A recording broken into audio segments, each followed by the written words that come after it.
I should have known something was wrong when Blake insisted I wear the wine-red dress to dinner. Not the emerald one I'd chosen that brought out my eyes, but the one he'd bought 3 weeks ago and hung in my closet with a note. Wear this Saturday night. At 27, I'd learned to pick my battles. A dress wasn't worth the fight. Not tonight. Our first engagement anniversary deserved a celebration, not conflict.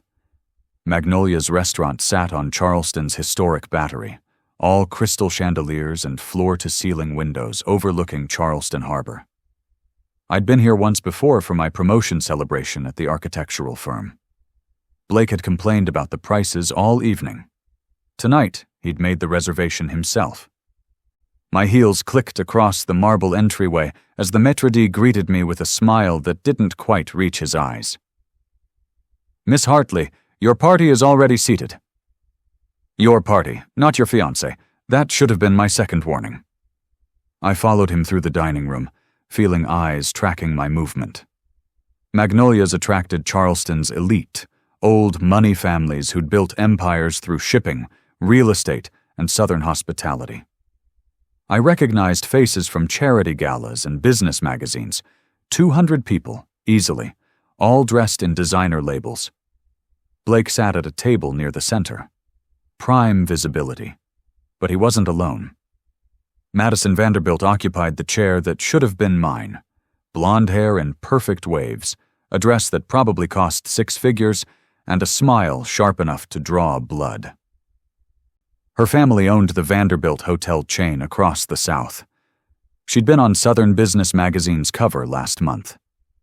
I stopped 3 feet from their table, clutching my portfolio of blueprints, the ones I'd spent weeks perfecting. "Harper." Blake stood, his expression carefully neutral. "Thank you for coming." "Thank you for coming," like I was a business colleague. "Blake, what is this?" Before he could answer, Madison placed her hand over his. The diamond on her ring finger, my grandmother's ring, the one Blake had proposed with, caught the chandelier light. And I knew. Everything shattered in that single crystalline moment of understanding. What happened next would change my life forever. Before we go any further, I want to hear from you. Would you trust a stranger in this situation? Or would you walk away? Drop your thoughts in the comments below, and let's see what you'd do if you were in Harper's shoes. And if you've ever been betrayed by someone you loved, hit the like button. Let me know if you're ready to see how this story unfolds, because what happens next will leave you questioning everything. Blake gestured to an empty chair. "Sit. We need to talk." I didn't move. Every instinct screamed at me to leave, but pride locked my knees. I wouldn't run in front of 200 witnesses. Blake glanced at Madison, who nodded. "I've been thinking about our future, about what I need to run my father's empire." "Considerations?" "Madison understands my world, her family's connections, her understanding of Southern society. She's the partner I need to build my legacy." Conversations quieted around us. Phones emerged from purses. "You brought me here to break up with me."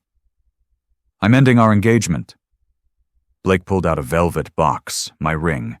He set it on the tablecloth. "People might say you were with me for connections. You became project lead 6 months after our engagement. You think I used you?" Madison leaned forward. "Blake needs someone born into this world, not climbing into it." My portfolio slipped. Blueprints scattered across marble, months of work at their feet like garbage. Camera flashes erupted everywhere. I gathered my blueprints with shaking hands. "Keep the ring. Payment for the year I wasted." I walked out. Every step was concrete. Sympathetic looks and smirks followed me. Everyone knew. Charleston's October air cut through the wine-red dress. Half a block away, I collapsed onto a curb, blueprints clutched to my chest. The tears came. "Miss Hartley." A deep voice. A man stood backlit by street lamps, tall, dark-haired, sharp features, black suit, steel gray eyes that stopped my breath. "I don't need help. Photographers are coming. In 30 seconds, they'll capture you in tears." Male voices echoed from Magnolia's. He extended his hand. "My car is here." I grabbed it. A black Mercedes idled at the curb. I slid inside. He followed. "Drive." We pulled away as 3 men with cameras appeared. "Who are you?" My heart hammered. Those steel gray eyes studied me in the darkness, and something in his expression made my pulse race. Not quite a threat, not quite safe, something far more dangerous. "I'm Grayson Blackwell," he said quietly, "and I have a proposal for you." As the car glided through Charleston's moonlit streets, I caught sight of Blake standing on Magnolia's terrace, watching us disappear into the night. His face was pale. His expression? Was that fear? What had I just gotten myself into?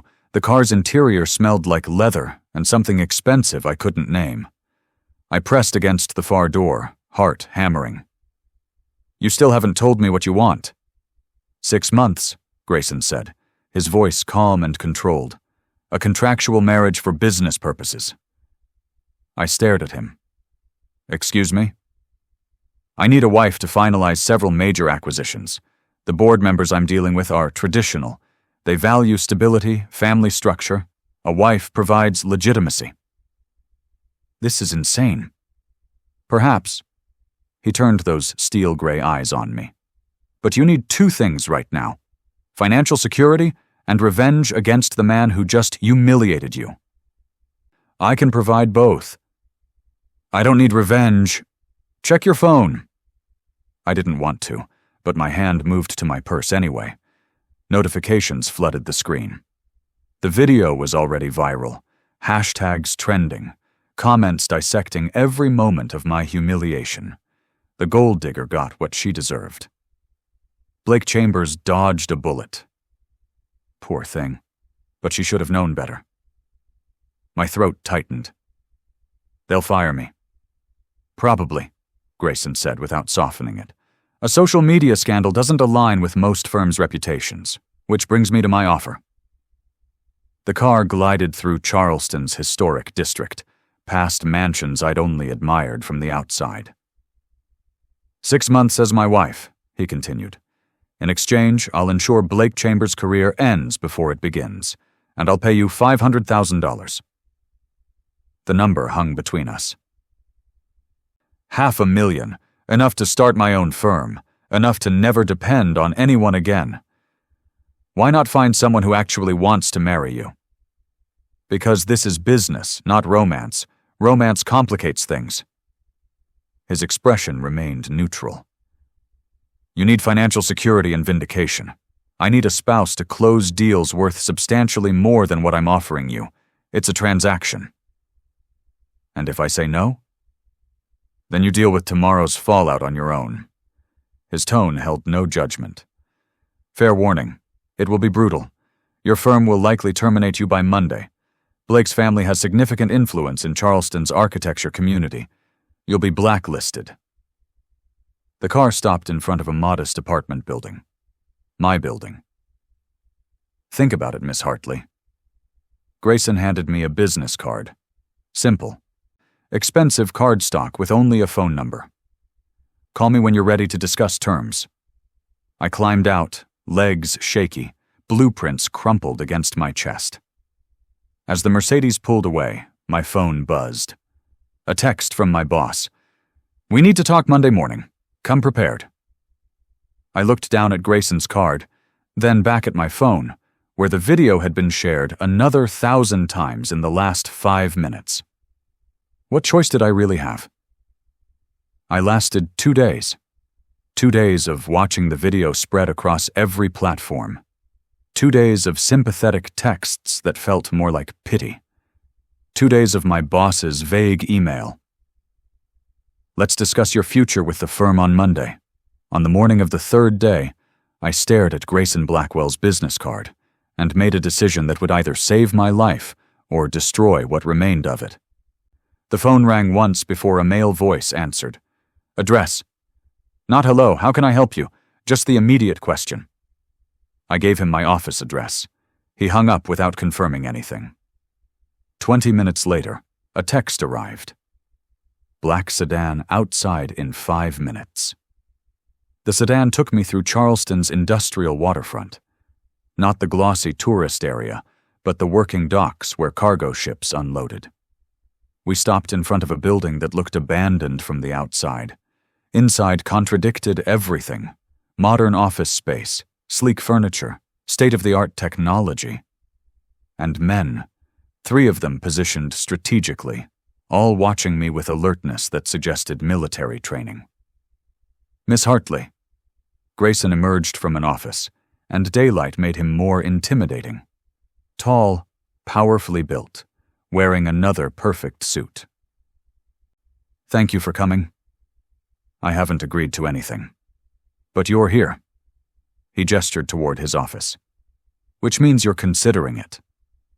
The office held a desk, 2 chairs, and floor-to-ceiling windows overlooking the harbor. He closed the door. I need to understand what I'd be agreeing to, I said, remaining standing. Marriage means living together, public appearances, and presenting a stable relationship. His tone was matter-of-fact. Separate bedrooms, no physical intimacy unless mutually agreed upon for appearances. You maintain complete professional freedom. Except I can't tell anyone the truth. Correct. As far as the world knows, we're genuinely married. I looked out at the docks. And Blake? You said you'd destroy his career. I have connections in real estate, development, and politics. By the time I'm finished, Blake Chambers will be fortunate to manage a strip mall in Colombia. No emotion colored his voice, just stated a fact. When would this happen? 48 hours. I have a judge who owes me favors. Private ceremony, legal and binding. This is completely insane. You've mentioned that. He studied me. Are you saying no? I turned back to face him. Those steel-gray eyes held no judgment, no pressure, just patient waiting. And I realized with startling clarity that my answer would change everything. Could I really marry a stranger? The question was, could I afford not to? I read every word of the contract Grayson slid across his desk. Surprisingly straightforward. 6 months. Marriage in name and legal standing. $500,000 was deposited upon finalization of his business deals, with a clause guaranteeing payment even if negotiations fell through. My hand shook slightly as I signed my name. Grayson added his signature below mine, then extended his hand. Welcome to the arrangement, Mrs. Blackwell. His grip was firm, warm, and nothing about this felt safe.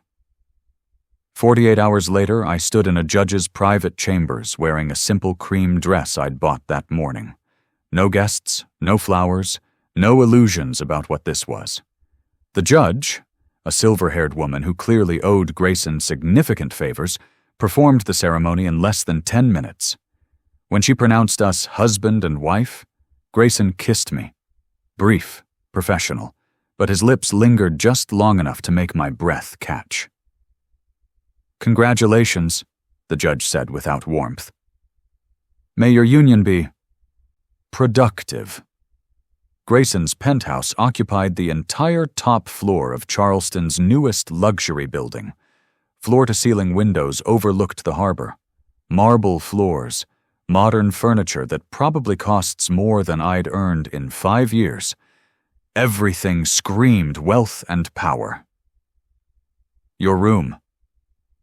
Grayson opened a door to reveal a bedroom larger than my entire apartment. King bed, sitting area, bathroom with a soaking tub. Everything you need should be here. My assistant handled the arrangements. This is temporary, I said, more to remind myself than him. 6 months, he agreed. But while you're here, this is your home. Make yourself comfortable. He moved through the penthouse with casual confidence, pointing out security features, the chef's kitchen I'd probably never use, and his office that was off limits. We have an event tomorrow night, he said finally, The Coastal Development Gala, black tie. Your ex-fiancé will definitely be there with Madison. My stomach clenched. Already? Proving our marriage is legitimate requires being seen together in the right circles. Plus, something dangerous flickered in his expression. Watching Blake's face when we walk in together will be satisfying. For both of us. Especially for both of us. He headed toward what I assumed was his bedroom. There's a dress in your closet. My assistant selected it. Wear whatever jewelry you prefer from the safe. The combination is your birthday. He disappeared before I could process that last detail. The safe contained jewelry that made my eyes water. Diamond necklaces, emerald earrings, pieces that belonged in museums. I chose simple pearl studs. But the dress was impossible to ignore. Midnight blue silk, cut to fit perfectly despite no one taking my measurements. As I hung it back in the closet, my phone buzzed. A text from an unknown number. Congratulations on your sudden marriage, Harper. Interesting how quickly you moved on. Very interesting indeed. We should talk soon. MV. Madison Vanderbilt. And something about her message felt less like congratulations and more like a threat. The Coastal Development Gala was held at the historic Gibbes Museum, where Charleston's wealthiest gathered under crystal chandeliers to pretend philanthropy mattered more than power. I stood beside Grayson at the entrance, his hand resting possessively on my lower back. The midnight blue dress fit like it had been painted on, and every eye in the room tracked our arrival. Ready? Grayson murmured against my ear. No. Good. That makes this more authentic. He guided me inside, and whispers erupted in our wake. That's Harper Hartley. Married? Already? Grayson Blackwell doesn't date, let alone marry. Blake and Madison stood near the bar, and I watched Blake's champagne glass freeze halfway to his lips when he saw us. His face went pale. Madison's expression shifted from smug confidence to something closer to alarm. Shall we? Grayson's tone was pleasant, but his grip on my waist tightened as we crossed the marble floor directly toward them. Blake recovered first, though sweat beaded at his temples. Harper, Grayson. What a surprise. Is it? Grayson's smile held no warmth. I thought everyone knew by now. Harper and I were married 2 days ago. Madison's laugh was brittle. How romantic. A whirlwind courtship. More like recognition of what we both needed. I kept my voice steady despite my racing heart. Sometimes the right person appears exactly when you need them. Blake's throat worked. I'm sure you'll be very happy together. We already are. Grayson pulled me closer, and the gesture looked natural, possessive, completely believable. Harper's talent as an architect is extraordinary. Several major developers have already expressed interest in her work. Blake's eyes widened slightly. He knew what that meant. I'd land on my feet despite his family's influence in Charleston's architecture community. Well, Madison set down her champagne with too much force. We should circulate. Lovely seeing you both. They disappeared into the crowd, and I exhaled the tension I hadn't realized I was holding. That went well, Grayson said quietly. Did it? Madison texted me earlier. Something about how interesting my sudden marriage was. His expression hardened. What exactly did she say? Before I could answer, a man in an expensive suit approached, tall, silver-haired, with eyes that assessed everything. He extended his hand to Grayson. Blackwell, I heard congratulations are in order. Senator Whitmore. Grayson shook his hand. Yes, may I introduce my wife, Harper? The senator's gaze swept over me with uncomfortable intensity. Your wife. How convenient, given your upcoming negotiations with the Coastal Development Board. Convenient? Grayson's tone cooled. I'm simply noting the timing. Whitmore smiled, but it didn't reach his eyes. A bachelor CEO suddenly married right before major business deals require board approval from men who value traditional family structures. One might wonder about authenticity. The implication hung between us like poison. Someone was questioning whether our marriage was real, and if they started digging into the truth, everything we'd built in the last 48 hours would come crashing down. The question was, who had planted those doubts, and what did they want? Authenticity? I stepped forward before Grayson could respond. Senator Whitmore, I assure you our marriage is completely genuine. Grayson and I have known each other longer than most people realize. The lie came easily, smoothly. Whitmore's eyebrow raised. Is that so? The society pages seem to suggest you were engaged to Blake Chambers until quite recently. I was engaged to the wrong man, I said simply. Sometimes it takes a public disaster to recognize what you actually want.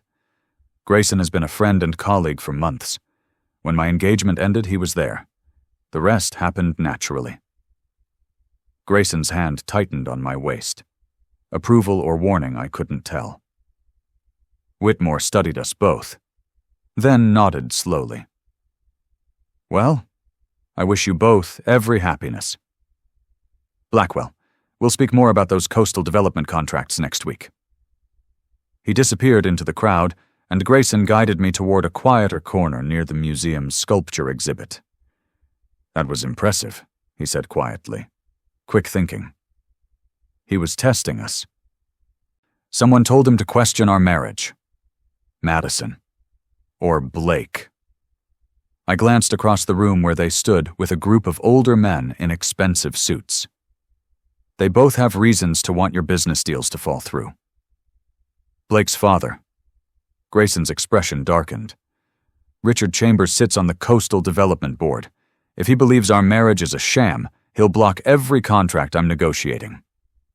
My stomach dropped. How much are we talking about? $50 million in development contracts. Projects that would establish Blackwell Industries as the dominant force in Southern commercial real estate. He turned those steel-gray eyes on me. Which means we need to convince everyone, especially Richard Chambers, that we're genuinely in love. How do we do that? By acting like a couple who can't keep their hands off each other. His thumb traced small circles on my hip, and heat flooded through me, despite knowing this was a performance. Starting now. He pulled me closer, and for anyone watching, we looked like newlyweds stealing a private moment. But his next words, whispered against my ear, sent chills down my spine. Someone's taking photos of us. Don't look. Just smile like I said something romantic. I smiled, tilting my head toward him. Who? Man in the gray suit, 3 o'clock. He's been following us since we arrived. My pulse hammered.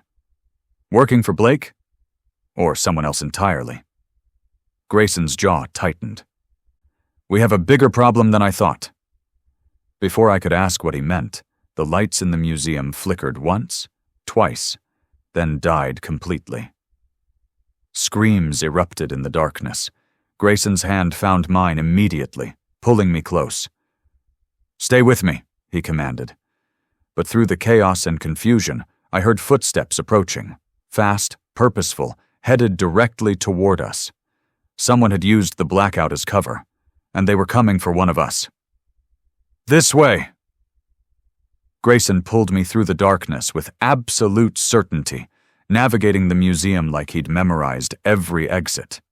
Behind us, the footsteps quickened. Someone shouted my name, not Grayson's voice. Blake's. Harper, wait!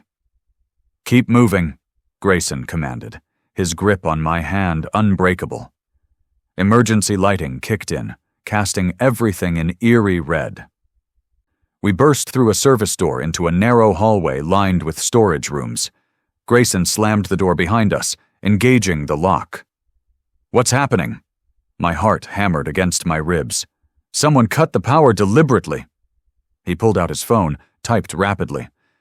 My security team is sweeping the building, but we're not waiting to find out who or why. Footsteps echoed in the main gallery. Multiple people now, moving with purpose. Grayson's phone buzzed. He read the message, and something lethal crossed his expression.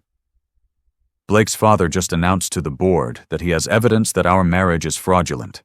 He's planning to present it on Monday morning. What evidence? We're legally married. Doesn't matter if Richard Chambers convinces the board we married solely for business advantage. Every contract I've negotiated will be void. $50 million gone. His jaw tightened, and your $500,000 with it. The money suddenly seemed irrelevant compared to the danger we were in. The blackout, I said slowly. Blake created a distraction so his father could make that announcement without us interfering. Smart. Grayson's tone was ice, but not smart enough. He guided me through another door into the museum's back parking area. A black SUV idled there, engine running. His driver stood beside it, alert. "Sir, 3 men tried to follow you out. My team detained them." "Who sent them?" "They're not talking yet." Grayson opened the SUV door for me. I slid inside, and he followed. As we pulled away from the museum, I caught sight of Blake standing in the red emergency lighting, phone pressed to his ear, watching us escape. "This isn't just about business deals anymore," I said quietly. "Blake wants to destroy both of us."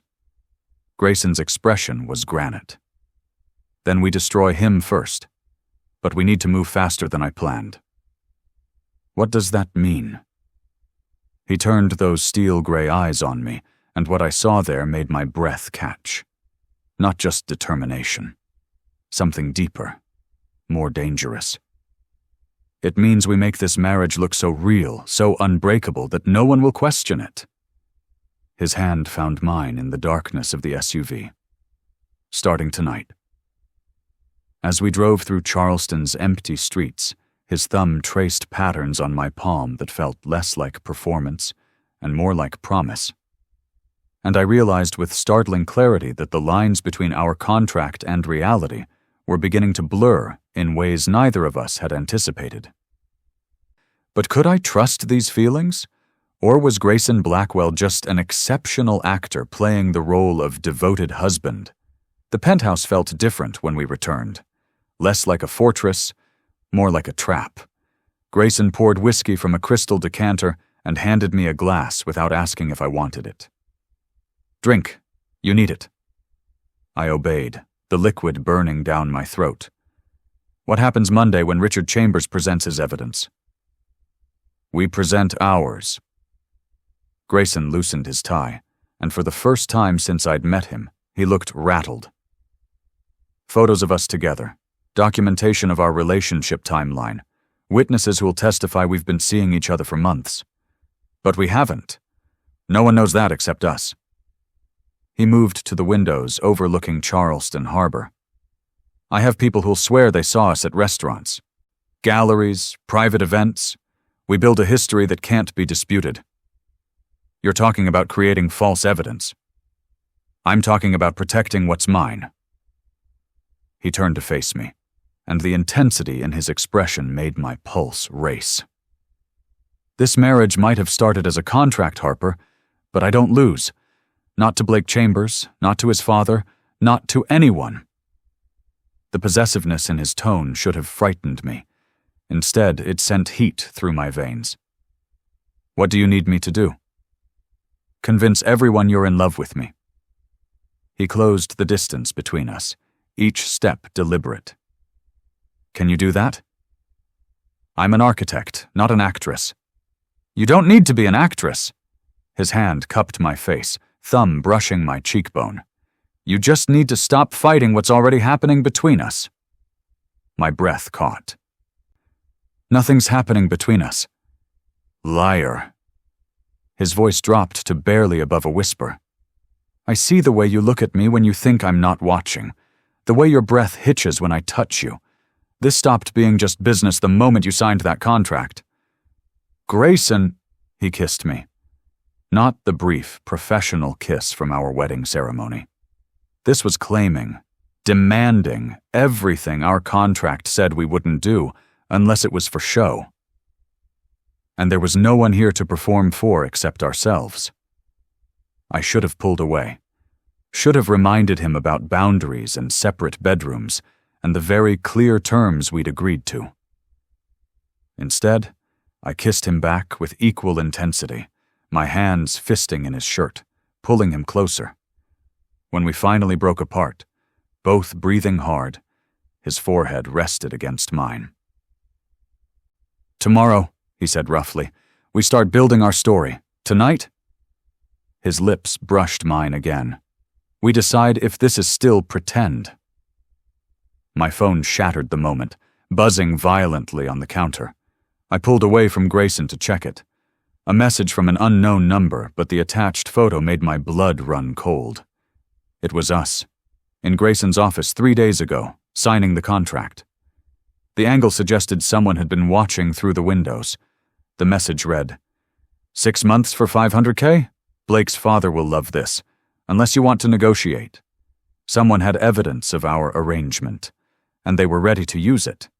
Grayson's expression turned lethal as he read the message over my shoulder. "Let me see that." I handed him my phone, hands trembling. Someone was watching us. "They have proof the marriage is a contract." "Not someone." He enlarged the photo, studying the angle. "This was taken from the building across the street. That property is owned by Chambers Development." "Blake's father. Or Blake himself." Grayson's jaw tightened. "They've been planning this from the beginning. The public humiliation at Magnolia's, Madison's strategic timing, the blackout at the gala, all designed to trap us." "What do we do?" He pulled out his own phone, made 3 rapid calls. Each conversation was brief, clipped, and commanding. When he finished, something dangerous gleamed in his steel-gray eyes. "We go to war." The next 72 hours moved like a hurricane. Grayson's legal team descended on Charleston with subpoenas and injunctions. Private investigators produced evidence of Richard Chambers' own business dealings, questionable land acquisitions, bribes to city officials, and contracts awarded through family connections rather than merit. But the real weapon came from an unexpected source. Madison Vanderbilt walked into Grayson's office on Monday morning. Her perfect composure cracked. "I need to make a deal." I sat beside Grayson as she explained. Blake had manipulated her, too, promising marriage and social elevation while using her family's connections to leverage his father's business interests. When she'd discovered his gambling debts and the extent of his lies, she'd started documenting everything. "I have recordings," she said quietly. "Blake and his father are planning to destroy your contracts, discussing how to prove your marriage was fraudulent. I have bank statements showing Richard Chambers paid someone to photograph you signing the contract." "Why give this to us?" I asked. "Because Blake promised me everything and gave me nothing but shame." Her voice cracked. "And because you didn't deserve what he did to you at Magnolia's. No one deserves that." By Monday afternoon, Richard Chambers withdrew from the Coastal Development Board entirely. Blake's reputation lay in ruins, his father's political aspirations destroyed by scandal. The contracts Grayson had negotiated were approved unanimously. That evening, I stood in the penthouse watching the sun set over Charleston Harbor. Grayson's arms wrapped around me from behind, his chin resting on my shoulder. "It's done," he said quietly. "You're free. The $500,000 will be in your account tomorrow." "The contract is fulfilled." My heart clenched. 6 months isn't up yet. "No, but you could leave now if you wanted. Start your own firm. Build the life you deserve without being tied to me." I turned in his arms to face him. "What if I don't want to leave?" Something vulnerable flickered in his expression. "Harper, what if somewhere between a contract marriage and revenge plotting, I fell in love with my husband?" I reached up, cupping his face. Would that complicate your business arrangement? His answer was a kiss that felt nothing like performance and everything like promise. Completely, he whispered against my lips. And I wouldn't have it any other way. Outside, Charleston glittered in the fading light. Inside, we'd built something real from a foundation of lies. And maybe that was the most beautiful architecture of all, two broken people creating something whole. 6 months later, I stood in Magnolia's restaurant once more, but this time, Grayson sat beside me, his hand in mine, as we celebrated the opening of my own architectural firm. Blake sent flowers with an apology I never read. Madison launched her own hotel chain, free from her family's shadow. And Grayson Blackwell, the CEO who'd rescued me from a curb and offered me a contract, became the husband who'd given me something far more valuable. A partnership built on truth, respect, and a love neither of us had planned for, but both of us chose every single day. Thank you for joining me on Harper's incredible journey. If you loved seeing how she went from public humiliation to building an empire with a man who started as a stranger and became her everything, don't forget to hit that notification bell so you never miss a story. What did you think? Was Harper right to take a chance on Grayson, or would you have walked away? Drop your thoughts in the comments below, and if this story moved you, share it with someone who needs to hear that sometimes the worst moments lead to the best beginnings. Subscribe now because I've got more stories of resilience, redemption, and unexpected love coming your way. See you in the next one.